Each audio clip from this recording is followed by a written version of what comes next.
கர்த்தாவே, ஏன் தூரத்தில் நிற்கிறீர்? ஆபத்து நேரிடுகிற சமயங்களில் நீர் ஏன் மறைந்திருக்கிறீர்? இரண்டு துன்மார்க்கன் தன் பெருமையினால் சிறுமைப்பட்டவனை கடூரமாய் துன்பப்படுத்துகிறான். அவர்கள் நினைத்த சதிமோசங்களில் அவர்களே அகப்படுவார்கள். மூன்று துன்மார்க்கன் தன் உள்ளம் இச்சித்ததை பெற்றதினால் பெருமை பாராட்டி பொருளை அபகரித்து தன்னைத்தான் போற்றி கர்த்தரை அசட்டை பண்ணுகிறான்.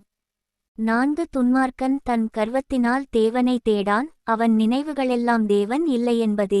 ஐந்து அவன் வழிகள் எப்போதும் கேட்டுள்ளவைகள். உம்முடைய நியாயத்தீர்ப்புகள் அவன் பார்வைக்கு எட்டாமல் மிகவும் உயரமாயிருக்கிறது. தன் எதிராளிகளெல்லார் மேலும் சீறுகிறான்.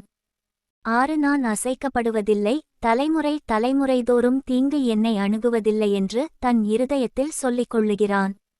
ஏழு அவன் வாய் சபிப்பினாலும் கபடத்தினாலும் கொடுமையினாலும் நிறைந்திருக்கிறது. அவன் நாவின் கீழ் தீவினையும் அக்கிரமமும் உண்டு. எட்டு கிராமங்களின் ஒளிப்பிடங்களிலே பதிவிருந்து மறைவிடங்களிலே குற்றமற்றவனை கொல்லுகிறான். திக்கற்றவர்களை பிடிக்க அவன் கண்கள் நோக்கிக் கொண்டிருக்கிறது.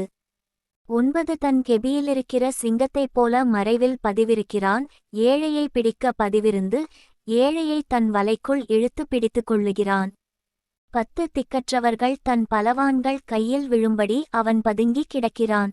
11 தேவன் அதை மறந்தார் என்றும் அவர் தம்முடைய முகத்தை மறைத்து ஒரு காலும் அதை காணமாட்டார் என்றும் தன் இருதயத்திலே சொல்லிக் கொள்ளுகிறான். 12 கர்த்தாவே, எழுந்தருளும் தேவனே, உம்முடைய கையை உயர்த்தும் ஏழைகளை மறவாதேயும். 13 துன்மார்க்கன் தேவனை அசட்டை பண்ணி நீர் கேட்டு விசாரிப்பதில்லை என்று தன் இருதயத்தில் சொல்லிக் கொள்வானேன். 14 அதை பார்த்திருக்கிறீரே, உபத்திரவத்தையும் குரோதத்தையும் கவனித்திருக்கிறீரே, நீர் பதிலளிப்பீர். ஏழையானவன் தன்னை உமக்கு ஒப்புவிக்கிறான். திக்கற்ற பிள்ளைகளுக்குச் சகாயர் நீரே. 15 துன்மார்க்கனும் பொல்லாதவனுமாயிருக்கிறவனுடைய புயத்தை முறித்துவிடும். அவனுடைய ஆகாமியம் காணாமற்போகுமட்டும் அதை தேடி விசாரியும்.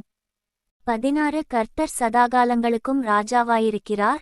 புறஜாதியார் அவருடைய தேசத்திலிருந்து அழிந்து போவார்கள்.